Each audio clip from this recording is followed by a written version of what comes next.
এখন কিয়ামতের ময়দানে এমন এক ব্যক্তি হাসরের ময়দানে উপস্থিত যখন হবে, তার সবগুলা সওয়াব আছে, কিন্তু একটা সওয়াব কমতে আছে। কি আছে?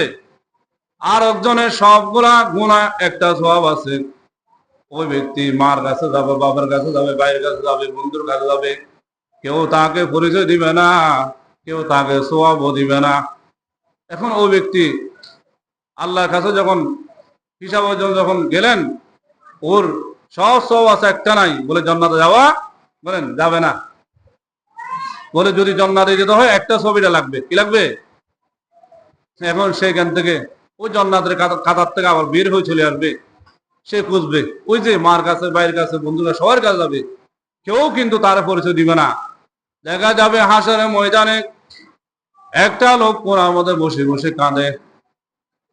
ওই লোকটা গিয়ে, যার সব সব আছে একটা সব নেই, সে গিয়ে বলবে, ভাই তুমি এত কেন কাঁদো, এত কেন কান্নাকাটি করতেছ?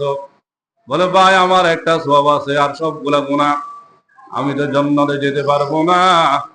ওই লোক বলেন, ভাই আমার সবগুলা সওয়াব আছে, একটা সওয়াব নাই, এই কারণে আমি জান্নাতে যেতে পারবো না।